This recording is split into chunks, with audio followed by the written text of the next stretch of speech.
to you. Big question on Matt Green. I suppose the question everyone is why let him go yesterday and not on January the 3rd? Good question. I think sometimes football clubs need to make business decisions as well as just football decisions. Certainly from a football point of view, 100% agree. It would be much better for us to allow Matt to go on the 1st of January, but the offer that was made by Salford was one that was significantly more to allow him to go at this stage and not on January the 1st. And I think everybody needs to remember, as a football club, the success that we've had has been because of our ability to create our own funds, and we've done that through obviously a really good FA Cup run, through what we did in the Chequers Trade Trophy last year, through getting promoted to the Football League and the central funding that comes with that, and also by selling some key players. And we've sold the likes of Sean Raggett and Alex Rizzard and Luke Waterfall and now Matt Green. And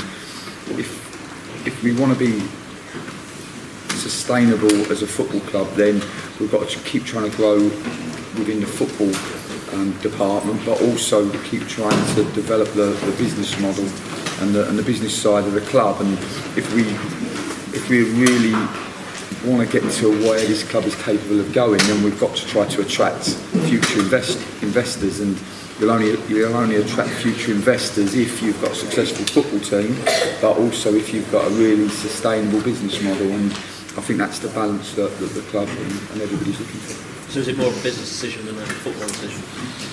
To allow him to go at this stage, I think so. Yeah, listen, we didn't want Matt to go. I don't think Matt wanted to go, but ultimately the offer was a significant one, which it was significant to the football club. It was also significant for Matt, and he's been a brilliant servant. And, you know, for us, he's been fantastic both on and off the pitch. We're missing dearly,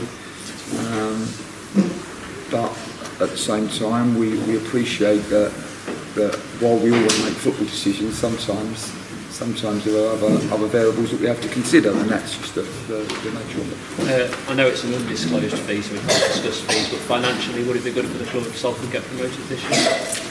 Well, I think it's a really good deal for the club. There's no doubt it's a really good deal for the club, and we you have to credit the board and particularly Clive Nates, because whatever money that we've created, whether it's been through gate receipts or prize money or through the sales of players, they've always reinvested in, and that's allowed us to continue to grow, and it's allowed us to get to this point, and it will now allow us to be aggressive in the January transfer window, and hopefully, you know, we can make some intelligent decisions to bring some players in to complement the very good players we've already got at the football club. Do you see it as a calculated risk? Obviously 3 games to play between now and the transfer window opening. If John or Shay get injured at the weekend, obviously it would leave you short. Yeah, absolutely. I think it's not ideal only having 3 forwards in with the run of games that we've got, and we've obviously got 4 games now coming in quick succession. But we've also got other players that can play 4 positions. We've got Bruno Andrade and Bernard Mensley that both can play centrally in attacking areas. So you never want to lose any of your best players, particularly any of your best characters, and Matt Green was one of those, definitely. But like I said, there's many variables when you're making those decisions, and I only have one of those decisions, and ultimately we as a club have to try to decide what is best for the future, and that's what's so important in the end.